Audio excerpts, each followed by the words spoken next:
Hola, ¿qué tal mis hermanos? Buenas noches, muy buenas noches. Un- Buenas noches. Gracias, saludos mi querido Jesús, hermanazo, que Dios te bendiga. Eh, Buenas Igualmente. noches. hola, Buenas hola, Carlita. Como muchos en varias partes del país estoy afectado de las vías respiratorias. Estoy terminándome una pastillita para poder hablar lo mejor posible. Primero Dios, la ayuda de Dios y su Espíritu Santo, podremos terminar bien la clase de hoy. Sí, así es. Bienvenida, permítanme darle la bienvenida a quienes ya se nos sumaron. eh, Permítanme. Everardo, Jesús Gerardo, Angie, César, Ramón, Dalia Molina, hermanas Daniela y Nicole, Ismael, Carlita, Mayra Naya, Mercedes, Miguel, Daniel, Miguel, Rodolfo, Silvia Briceño. Les doy la más cordial bienvenida. Permítanme aquí aceptar. gracias, maestro. Que Dios los bendiga y vamos a comenzar en el nombre del Padre y del Hijo y del Espíritu Santo. Amén. Amén. Muy buenas noches, Padre Dios. Gracias por este día que nos regalas. Gracias por tu infinito amor y tu infinita misericordia. Gracias por tu providencia que no nos abandona, a pesar a veces incluso de nuestra poca fe. Señor, danos esa fe que persevera incluso en la adversidad, en los momentos de desiertos, de tristezas, de dificultades. Te pido, mi Padre Dios, bendigas al Papa León, bendice a nuestros obispos y sacerdotes, bendite al Instituto Bíblico y te pido por las familias de cada uno de mis hermanos. Bendice a sus hijos, a sus hermanos, a sus padres, a sus madres. Bendice sus proyectos, sus sueños y sus ilusiones, siempre según tu voluntad. Virgen María, nuestra Madre, te pido que ruegues por tus hijos, a tu Hijo, por nosotros. En el nombre del Padre y del Hijo y del Espíritu Santo. Amén. Muy bien, mis queridos hermanitos, la semana pasada Dios nos permitió terminar ya los siguientes aspectos. Terminamos la autoría, terminamos el periodo de composición y también las fuentes literarias. Terminamos el periodo narrado, que es básicamente todo el periodo de la conquista de Canaán, desde la muerte, permítanme, desde la muerte de Moisés y hasta el término de el liderazgo de Josué. La conquista de Canaán, primero el norte, primero el sur, empezando por Jericó, la primera ciudad, Jericó, continuando luego al centro y llegando al norte, y el libro termina con la conquista de Hatzor. Entonces, ya hablamos de este periodo histórico.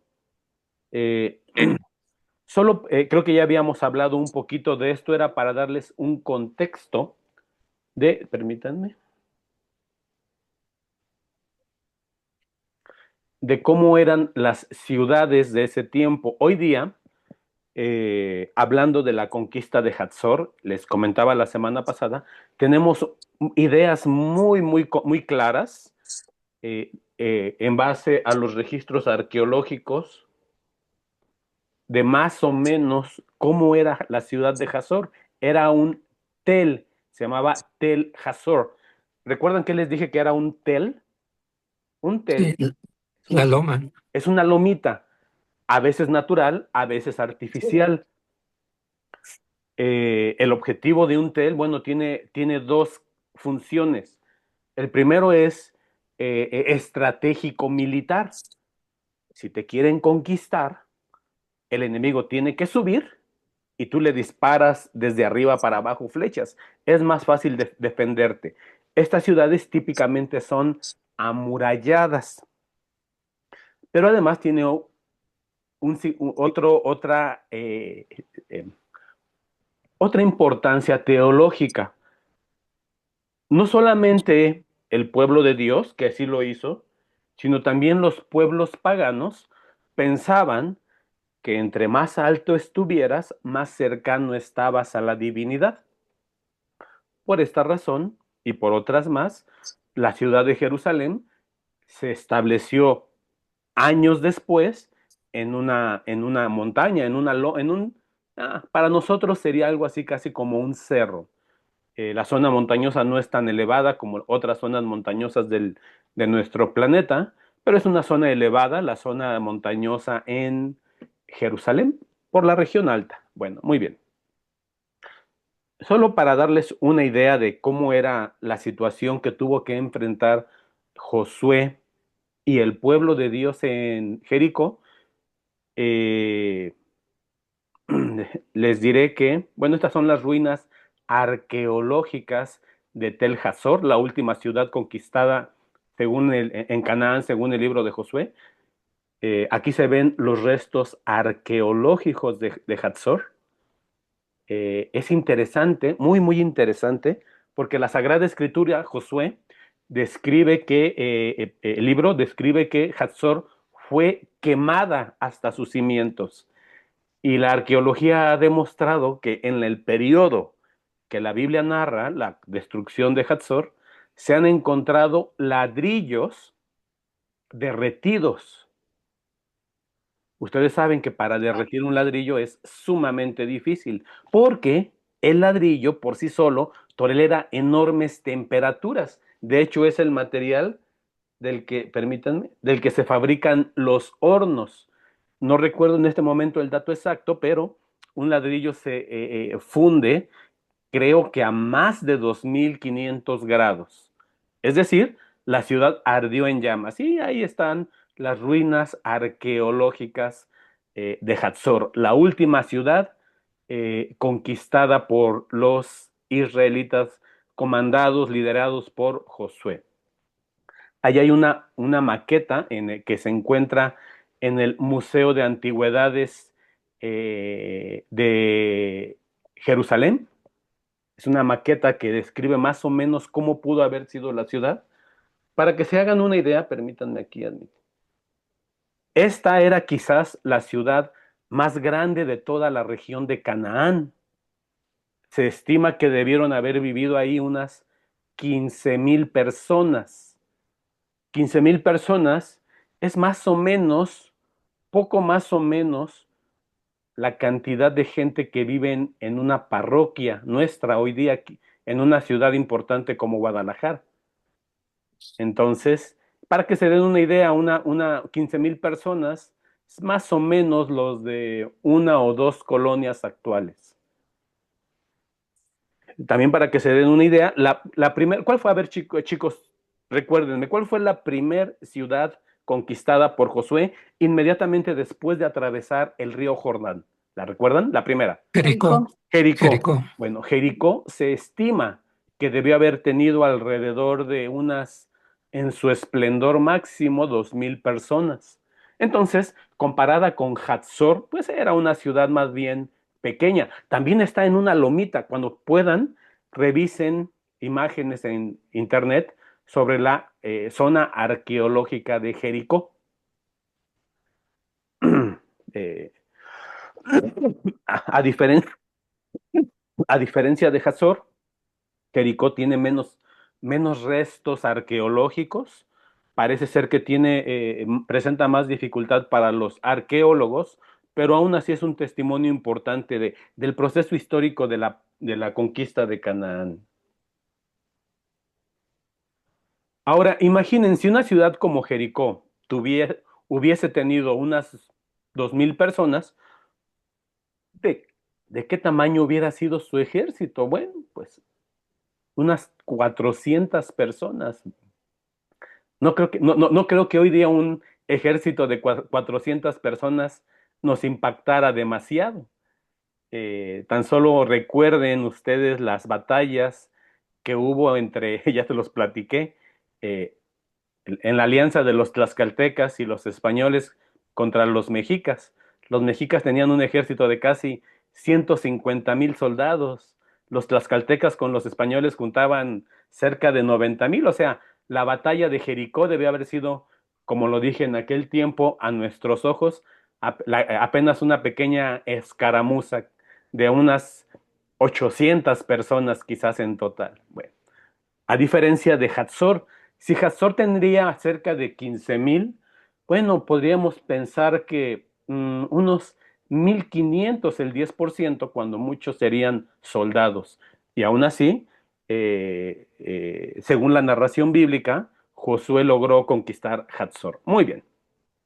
Vamos a hacer primero, voy a destacar los puntos, con esto cierro el aspecto, el contexto histórico, cultural, geográfico del libro de Josué. Ahora voy a dar un muy breve resumen de lo más importante del libro de Josué, todo ello, para después pasar a una descripción cronológica. Antes de avanzar más, yo les pedí que leyeran la introducción del libro de Josué, no el libro de Josué, esa parte lo tienen que leer por aparte, pero la introducción que pone el editor de la Biblia que compraron. Cada Biblia, cada editorial bíblica, pone su propia introducción sobre el libro. Y me gustaría saber de ustedes si hay unos 2 o 3 hermanos que me quieran compartir los 3 puntos más relevantes que leyeron en la introducción. 3 puntitos, lo que consideren lo más relevante. ¿Alguien se anima? Adelante, Everardo. A ver, yo encontré propósito central, mostrar cómo Dios cumple su promesa de dar la tierra a Israel, si el pueblo responde con fe y obediencia. En Ese es continuidad, importantísimo. El objetivo del libro, según el editor, es mostrar la fidelidad de Dios en cuanto a la promesa de la tierra prometida. Muy, muy importante. el otro tema que menciona liderazgo y la sucesión. Josué toma el relevo de Moisés y con su liderazgo Israel entra, lucha, conquista y se instala. Y también enfatiza la fidelidad de la comunidad con Dios. Éxito cuando obedece, fracaso cuando se aparta. Sí, claro. Vamos a ver 2 episodios muy interesantes. En la conquista de una ciudad, más adelante veremos cuál, el pueblo de Dios, hay una ordenanza que es el condenar todo al anatema, o sea, que todo lo que todo el enemigo, sus posesiones, sus esclavos, sus sobrevivientes, sean anatemizados, es decir, condenados a la maldición, que nada de ello se lo quede el pueblo de Dios. Y si alguien desobedece, pierden la batalla. Pero luego viene otra donde el pueblo de Dios confía en Dios y Dios lucha en su favor. La narración de cuando parece ser que el sol se detiene. Excelente, mi querido Everardo. ¿Alguien más gusta comentar sus 3 puntos? Sí, maestro. Adelante, Jesús. Mire, también en la introducción se pueden apreciar las referencias a la teoría deuteronomista y seleccioné algunos de los puntos de la teoría deuteronomista. La redacción deuteronomista ha operado sobre tradiciones orales o documentos escritos, distintos por su antigüedad y carácter, que generalmente estaban ya agrupados, y ha retocado de forma desigual los materiales que utilizaba. La teoría deuteronomista no llegó de golpe. Esta redacción y cada libro muestran indicios de varias ediciones, y Claro. así la Biblia da muchas referencias, yo digo abundantes, de la teoría deuteronomista, pero en relación con el libro, yo quisiera mencionar que la permanencia en la tierra prometida dependía de la fidelidad del pueblo de Dios, a quien ya en Deuteronomio 9 el Señor le dice: no pienses que llegarás a tomar posesión de la tierra por méritos propios, ni por la rectitud de tu corazón. Si Yahvé tu Dios las desaloja a tu paso, es solo por la perversidad de dichas naciones y también por cumplir la palabra que juró a tus padres Abraham, Isaac y Jacob. Has de saber, pues, que no es por tu justicia, por lo que Yahvé tu Dios te dé en posesión esta tierra buena, ya que eres un pueblo de dura cerviz. Y claro, con el tiempo se va demostrando la separación del pueblo hacia Dios. Claro, él o los redactores finales del libro de Josué, lo mismo que en Deuteronomio, es quizás el mismo grupo de personas, resaltan mucho esto, el tema de la fidelidad a Dios y cómo Dios se mantiene fiel a sus promesas. También tengo que aclarar algo. Esto ustedes lo vieron cuando vieron Introducción a la Biblia. En el Antiguo Testamento, a Dios se le atribuyen pasiones humanas. Dios celoso, que es fiel, pero Dios es todo. Dios no es la Sagrada Escritura utiliza lenguaje humano para describir lo que no es describible, que es la divinidad. Sin embargo, Dios nos deja la Sagrada Escritura para educarnos, para ser nuestra maestra, nuestra pedagoga. Y cuando dice, porque podríamos interpretar, ah, caray, Dios es un Dios extraño. Si la gente es fiel, Él es fiel, pero si le es infiel, Él abandona. Ese es un sentimiento demasiado humano. ¿Me logro explicar? Claro que Dios es Eh, bastante más fiel que todas nuestras infidelidades. Es decir, la misma escritura dice que cuando nosotros fallamos, Él permanece. Pero el deuteronomista lo que busca, el redactor final, es explicar, mantente fiel porque Dios se mantiene fiel. Excelente punto, Jesús. sí, Dime, ¿ibas a decir algo? sí, que yo había escuchado también que, por ejemplo, como usted nos dice ahorita, en el Antiguo Testamento se ve una, un comportamiento o una decisión de Dios, pero se nos había dicho que posteriormente en el Nuevo Testamento pues ya no nada más es Dios y su pueblo, sino ya es Jesucristo que intercede por nosotros. Y Claro, que si yo soy fiel, tenemos a Jesucristo que nos ayuda. así es. Ahí tienen que recordar también que, si recuerdan sus clases de introducción a la Biblia, el, an- el Antiguo Testamento no explica el Nuevo Testamento, no. El Nuevo Testamento explica el Antiguo Testamento.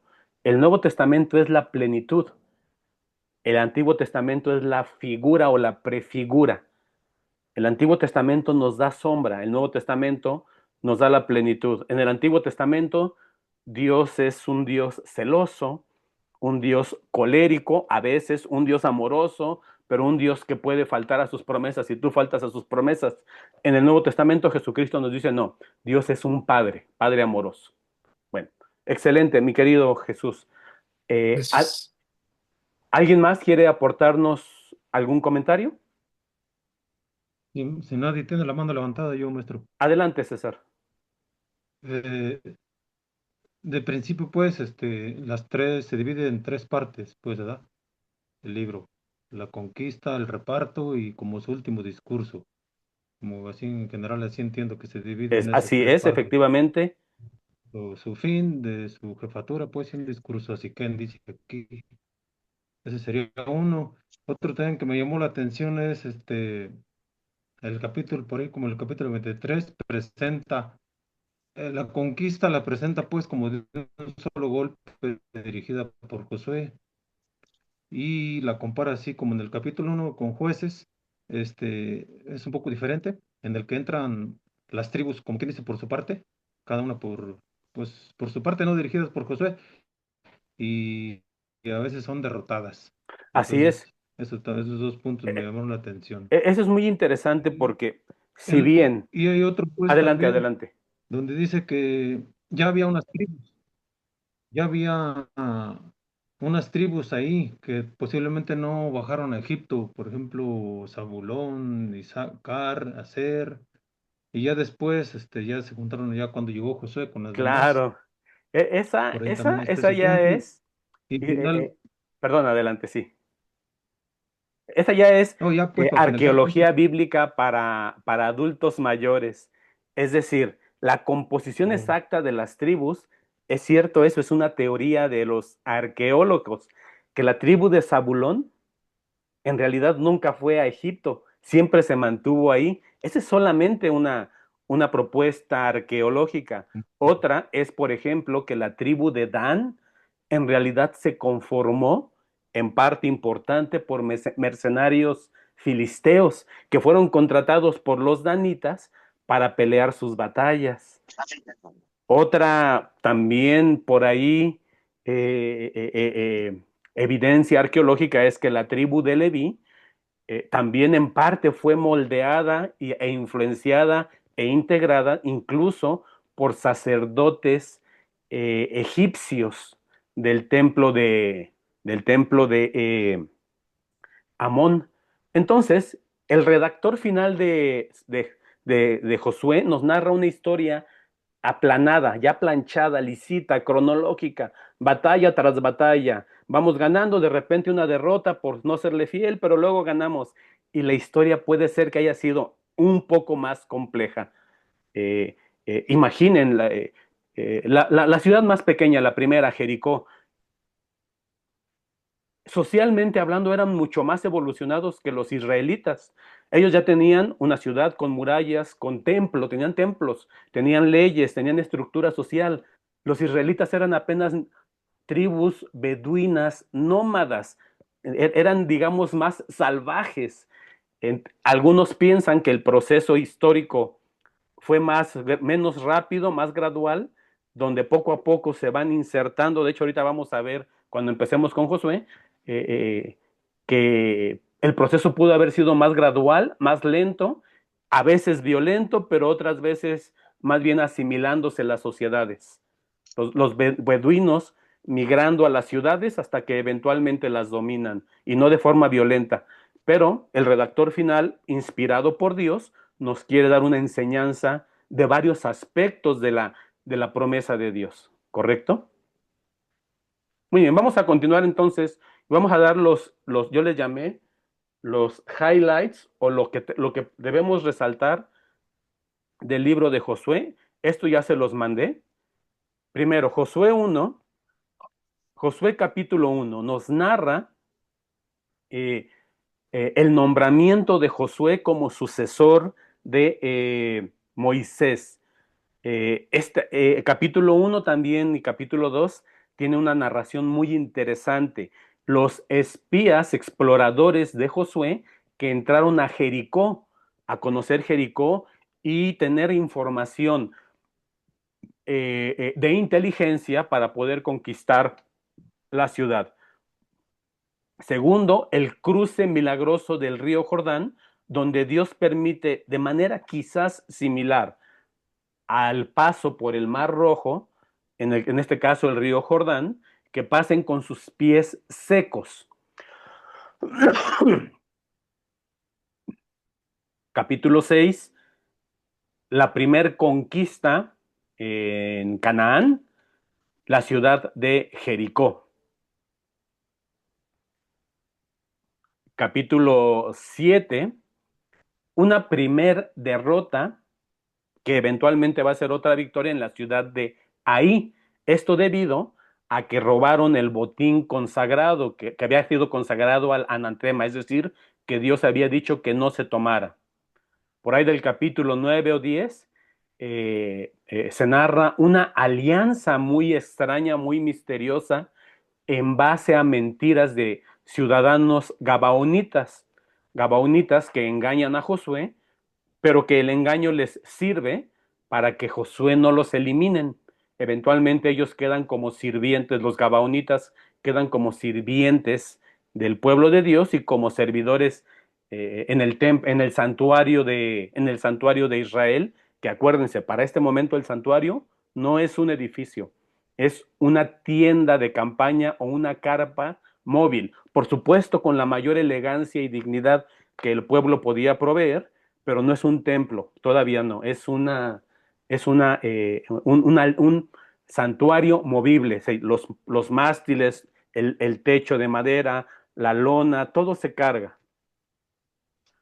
eh, al final, el capítulo 11 y llegando al capítulo 12, se nos narra la conquista primero del centro, lo que hoy vendría siendo, bueno, lo que sería eventualmente Samaria, y luego el norte, lo que en tiempo de nuestro Señor Jesucristo sería la Galilea.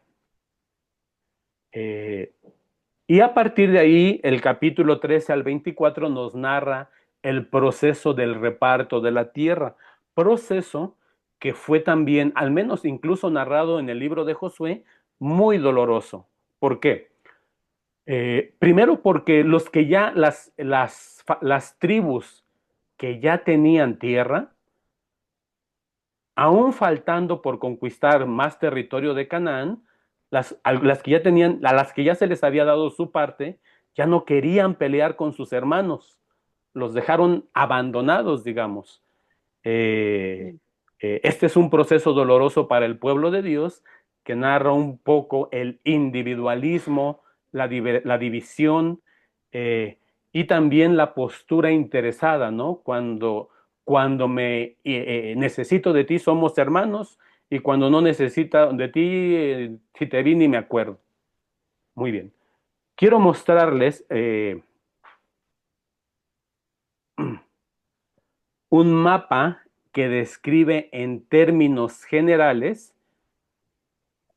permítanme, la conquista de Canaán. Ahí pueden ver mi cursor. Antes de entrar a Jericó, aquí donde tengo mi cursor, es la zona oriental este del río Jordán. Esto es el río Jordán. Jericó está poquito a la izquierda, hacia el occidente, al oeste.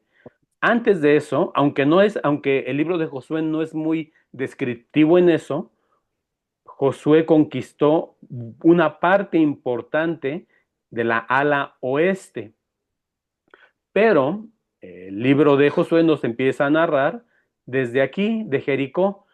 Primero empezó con las ciudades centrales del centro de lo que hoy es el moderno Estado de Israel.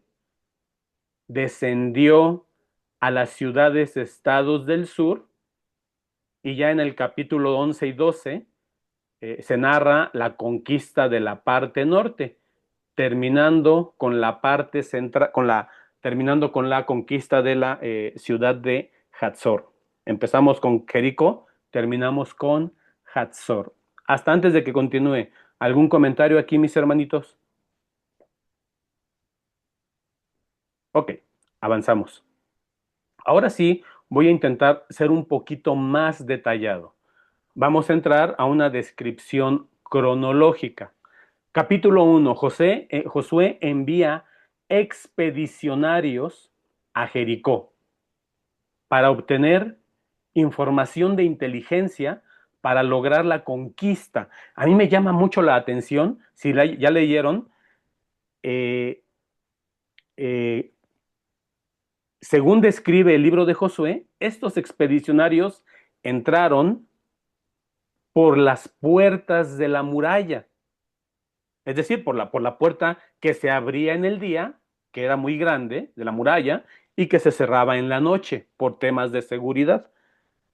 ¿Y alguien me puede decir, ya que estuvieron curioseando, viendo, a dónde se fueron a dormir? En la casa A la de casa una de prostituta, Rahab. ¿no? A la casa de una prostituta. ¿Alguien me puede decir por qué? No desde el punto de vista bíblico, la Biblia no lo dice, pero es fácil entenderlo. que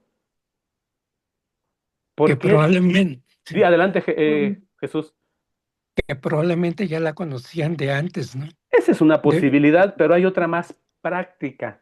de Era cuando, el hospedaje. ¿Dónde iban los forasteros a quedarse a dormir? Pues en la casa de donde se puede dormir calientito.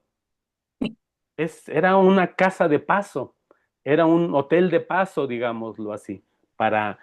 Evidentemente, imagínense Jericó, una ciudad de no más de 2,000 personas, pues una cantidad importante de gente se conoce. Ellos saben cómo visten, cómo conocen sus fisonomías, y llegan dos tipos forasteros con una apariencia diferente, quizás con menos higiene porque vienen del campo, lo dicen, ¿y estos qué andan haciendo aquí? Andan curioseando, el chisme le llega al rey de Jericó y él sabe que Josué, porque no es tonto, tiene sus ejércitos cerca, bueno, sus ejércitos, su personal de guerra relativamente cerca, y ya ha atacado y ha vencido a otros reyes en el lado opuesto al Jordán, en la zona oriental del Jordán.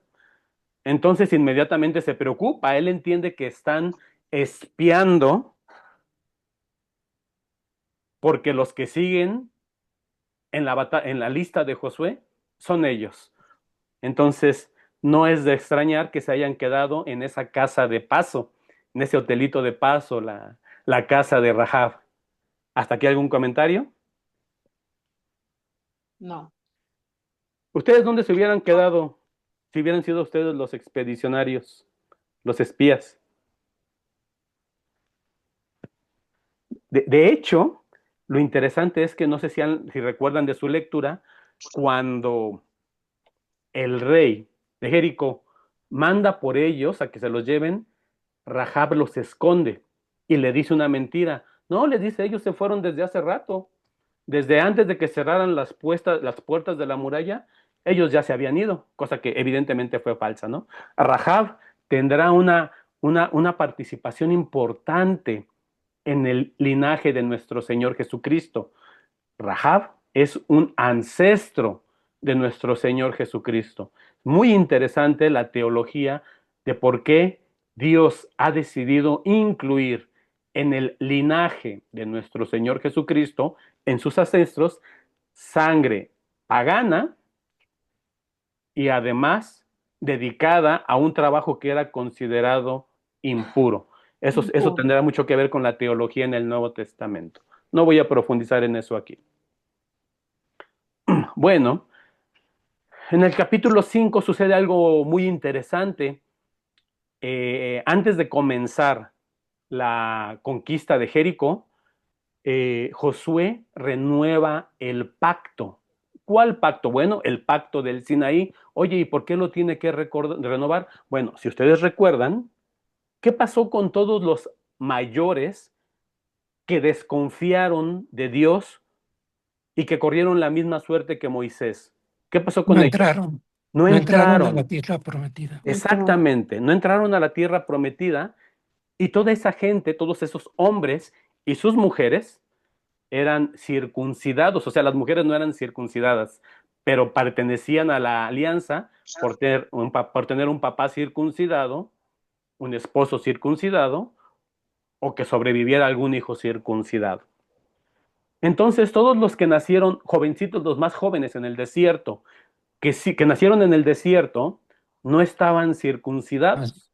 No, no estaban. Entonces, todos fueron circuncidados en Josué 5 antes de entrar, antes de entrar a la tierra prometida. Esto lo veré cuando veamos la teología de Josué. Antes de entrar a la tierra prometida, la circuncisión. En el Nuevo Testamento hoy día, ¿cuál es la circuncisión? El bautismo. ¿Cuál es el reino de Dios? Bueno, de inicio la iglesia, y el reino eterno de Dios como destino final, el cielo. Muy bien. Si se quieren aportar algo, lo pueden hacer. Josué 6 directamente ya es la toma de Jericó. Ustedes conocen, porque es muy conocida la narración, cómo por 7 días Jericó es sitiada por los israelitas, nadie puede entrar y salir. Llevan el arca de la alianza en hombros, le dan vueltas. Imagínense si le dieron vueltas a toda Jericó. ¿De qué tamaño calculan que haya sido Jericó? Unas 5 o 6 manzanas actuales, quizás, de un barrio más o menos denso. Muy bien. ¿Alguien quiere comentar algo? ¿Oye un micrófono? Bueno, entonces caen los muros de Jericó, se toma Jericó y es aquí donde empiezan toda la campaña de Canaán. Capítulos 7 y 8, se ataca a la ciudad de Ahí, se logra vencer, no se logra vencer del todo por el pecado de Acán, que tomó parte del botín que había sido consagrado a Dios, a lo que se llama el anatema, es decir, que todo está maldito, no se debe tocar y se debe quemar si es una cosa, o sacrificar si es algo vivo, ni una vaca, ni un pollo, ni un esclavo, nada, todo se quema, todo se muere. Eventualmente, el pueblo se arrepiente de haberse guardado parte de lo impuro y eventualmente es tomada la ciudad de Ahí. Capítulo 8, esta parte es muy, muy interesante. El monte Ebal y el monte Garizim. El monte Ebal, en el monte Ebal, en este monte, Josué establece un altar de sacrificio. Muy probablemente, aunque no lo detalla el libro de Josué, se instaló el tabernáculo en este monte, el monte Ebal. Ese, eh,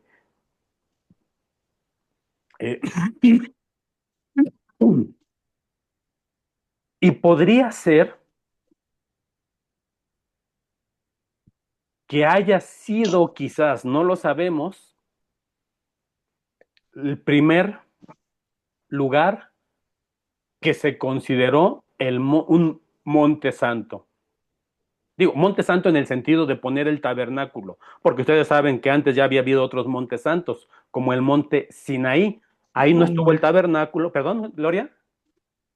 No, no. Ok, pero aquí Josué establece un altar de sacrificios, donde se ofrecían animales a Dios, como cualquier altar de esta época, y es posible que se haya establecido el tabernáculo. Esto va a tener una importancia enorme porque ustedes saben que años después, más bien poquitos siglos después, 2 siglos después, David va a establecer el monte santo, la morada de Dios, la ciudad de Dios, en el sur. Y esto va a ser quizás parte de las disputas o rispideces entre los del norte y los del sur. Este monte alto, se encuentra en la tribu de Manasés, poquito al norte de lo que después vendrá a ser Samaria. Bueno, continuamos.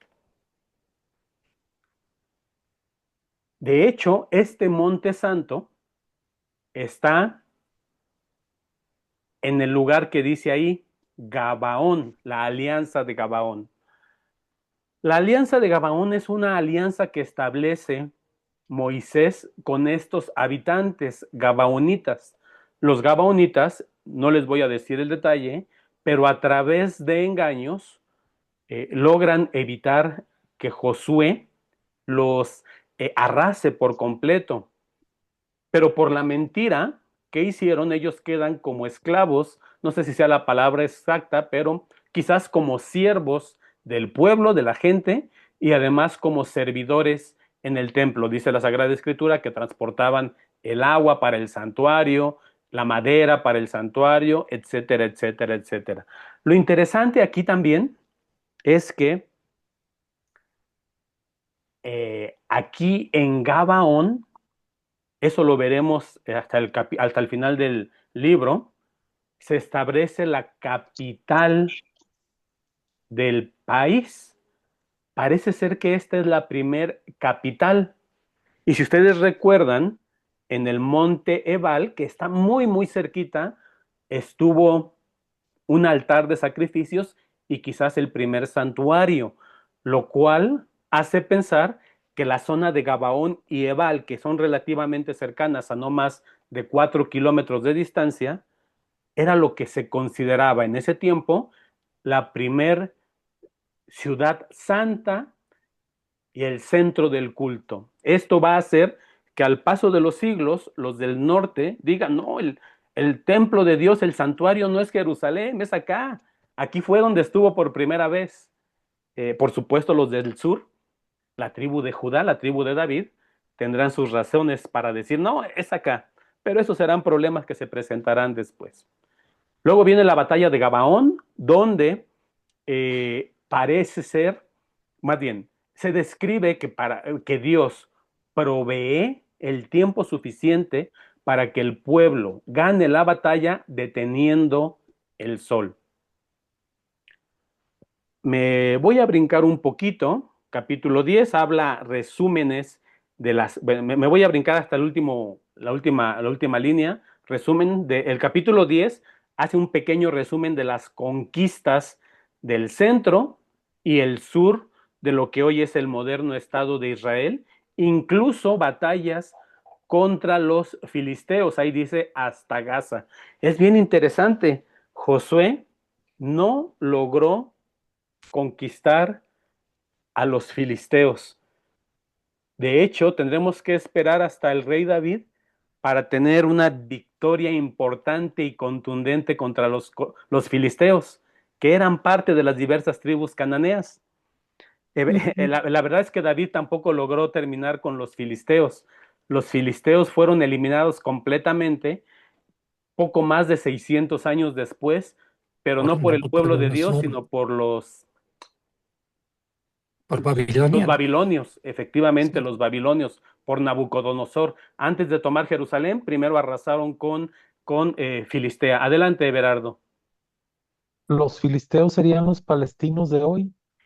Esta es una narrativa más de corte político que de evidencia arqueológica y genética. No, eh, esa es una narrativa real que se vende hoy día. Los palestinos de hoy reclaman ser descendientes directos de los antiguos eh,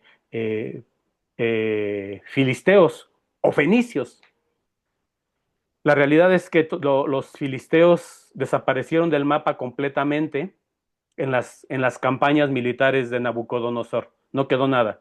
Los actuales filisteos son descendientes principalmente de beduinos árabes, eh, pero es por temas políticos, cada pueblo busca justificar sus razones de por qué le pertenece o no la tierra, y es una narrativa que se toma.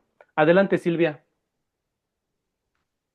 Sí, maestro, respecto a ese tema, en realidad, pues sí, es un problema geopolítico y de importancia porque como es un paso muy importante, pues los grandes imperios quieren dominarlo, pero el Estado de Palestina, yo no tengo nada en contra de ellos.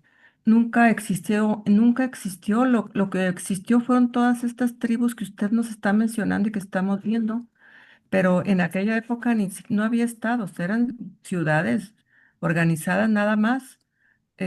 Pero Sí, posteriormente, como los romanos fueron expulsados, digo, los judíos o parte de esas tribus fueron expulsados por los romanos y todo, pues eh, se quedaron pues los que pudieron sí. y así pasó. Bueno, Posteriormente ya esa dijeron a los región judíos, ya pueden antes de llamarse Palestina, su nombre era la provincia romana de Judea, ese era su nombre. sí, Pero, debido a las revueltas judías, el general romano Tito, para dar un escarmiento a toda la región, destruyó el templo y le cambió el nombre para que fuera más escarnio para los judíos rebeldes, y le puso el nombre de Filistea. Ahí fue cuando empezó a esa región en general llamarse Filistea por Tito. Efectivamente, tienes razón, Silvia.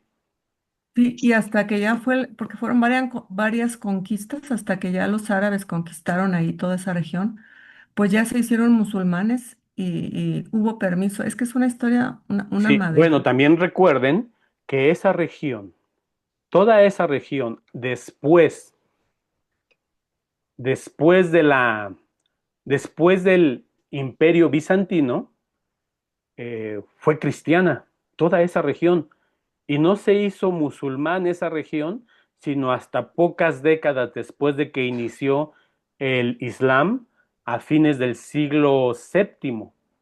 Entonces, esa región también fue cristiana mucho tiempo, casi 6 siglos. Tristemente, los diferentes políticos toman sus narrativas, el sionismo también se crea sus narrativas para justificar sus razones. Yo como cristiano católico tomo la postura del Papa y de la Iglesia. Todo eso, esa guerra es injusta y debería ser solucionada por la paz. Quien sufre son los más pobres y nosotros por eso oramos por la paz, ¿no? No apoyamos ni a un bando ni a otro, excepto que el Papa sí es muy claro, es en el apoyo incondicional siempre al débil y al más pobre, ¿no? Al margen de que cada quien tenga su narrativa política, ¿no? ¿Algo más, De- Silvia? no, de acuerdo, Ok, maestro. muy bien. Eh, muy bien. Avanzamos. Capítulo 10 y 11, la parte final de la conquista.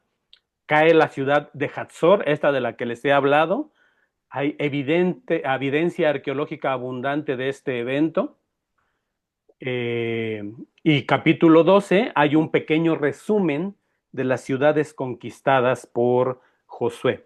Luego viene capítulo 13 al 19, cómo se reparten las tribus. Capítulo 14, las ciudades refugio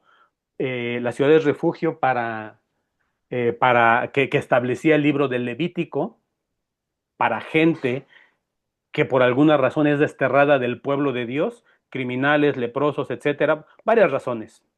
Y por último, una parte importante, capítulo 24, la renovación de la alianza de Siquem. ¿Por qué es importante? Bueno, en esta alianza, en Siquem, que se estableció en el territorio de lo que iba a ser Manasés, Josué llama al pueblo a renovar sus alianzas que hicieron con Moisés, a cumplir nuevamente la ley de Moisés, la fidelidad y lo más importante, establece la capital. Y la capital va a ser allí en Siquem. Esa va a ser la nueva capital en Siquem. Se está, bueno, pero también se establece, voy a brincarme este pequeño mapita, a ver si aparece aquí. Aparece muy pequeño. Esta es más o menos la distribución de tierras que dejó Josué. Aquí donde tengo el punto ahorita en la parte de color amarillo opaco, está la ciudad de Siquem. Ahí es donde establece su gobierno Josué y donde eventualmente muere. Y ahí establece un altar que algunos piensan que fue quizás el primer lugar fijo por al menos cierto tiempo del tabernáculo. Pero después, el tabernáculo para tiempo del profeta Samuel, poquitas décadas después, será movida a la ciudad de Silo, que está a unos 8 o 10 kilómetros al sur, en el territorio que le toca a la tribu de Efraín. Y por esta razón, la tribu de Efraín tomará una gran importancia política en esta confederación de clanes tribales, al grado de que a veces a todos los del norte, que se les llegará a conocer como israelitas, y a los del sur, ustedes saben, se les llamará judíos por la tribu de Judá. eh, a veces a los del norte también se les decía efraimitas, aunque no fueran de la tribu de Efraín. A todos se les decía efraimitas. Aquí tengo una imagen de cómo comienza la conquista. Noten ustedes a la izquierda las tribus cananeas y a la derecha el reparto de la confederación israelita con los clanes tribales. básicamente con dos identidades. Los efraimitas o israelitas al norte, con 10 tribus, y al sur, básicamente solo 2 tribus. Benjamín, una tribu muy pequeña, poco relevante, y Judá, que era la más relevante y donde eventualmente se establecerá el tercer lugar, más bien no el tercer, hubo varios, pero el definitivo lugar del tabernáculo, que eventualmente llegará a ser el templo de Salomón. Esta es una descripción general del libro y si el Señor nos lo permite, la próxima semana veremos los aspectos teológicos del libro y con esto terminaremos Josué. Antes de terminar, ¿algún comentario, mis hermanitos? No, ninguno. Muchas Todo bien. gracias. Adelante, Carlita. Carlita me había dejado una tarea, hoy no la voy a poder hacer De hecho, yo por el preferí también tiempo. esperarme, maestro, a que tomara una visión más teológica a plantear la pregunta. Ok. Dime, Carlita, por Pero cierto. Dime, Carlita. en relación a lo que me acaba de bueno, leyendo el libro de Josué, a mí me extrañó muchísimo la colocación de una ciudad para aquellos que cometían asesinato. O sea, eso no, Sí. eh, digo, De hecho, esta ciudad ajá, es descrita tomando antes en de la cuenta sus conquista. leyes, pues, ¿no? ¿Perdón? ¿Fue antes de la conquista? ¿Fue La antes de la descripción. conquista? No, Claro. el establecimiento fue después, pero ya Dios Ajá, las había sí, pedido antes. Y esto, algunos sí, en la teólogos, repartición menciona, ajá. dime. No, es que sí recuerdo que cuando hacen la repartición de las tierras sí se menciona esa ciudad en específico, Sí, en donde si alguien cometía asesinato por imprudencia, por decirlo así, ¿no? Entre comillas, pero que tuvieran ese lugar donde pernoctar, digámoslo, ¿no? O sea, sí, vivir el resto de su vida. Pero a mí me sonaba raro por las leyes de Moisés, o sea, no me cuadró como sí. la Consideren lo cuestión. siguiente, las ciudades de, de protección no son ciudades enormes, son más bien barrios relativamente pequeños de unas 300 o 400 personas. No se vivía en muy buenas condiciones y habla de un avance en el desarrollo social respecto a los delincuentes. Apenas es muy incipiente, muy pequeño, pero ya no es la ley del talión. Ujú. Hay un ligero avance en el trato social de los delincuentes por su dignidad humana. Oh, ok. Claro, esto va a evolucionar mucho después, bastante más. La teología del Antiguo Testamento es muy básica, muy incipiente. Acuérdense, la plenitud del se ve en el Nuevo Testamento. Ok, Muy bien. va. Hasta aquí vamos a parar, mis hermanos. Les pido por favor que oren por nosotros en su siguiente clase. En el nombre del Padre, del Hijo y del Espíritu Santo. Amén. Que Dios los bendiga, mis hermanos. Que Dios lo Amén. bendiga, Gracias, maestro. maestro. Bonita noche. Gracias, hasta luego. Que Dios Luego. los bendiga. Gracias. Chao. Gracias, Gracias, maestro. profesor. Hasta luego, hasta luego. Hasta luego.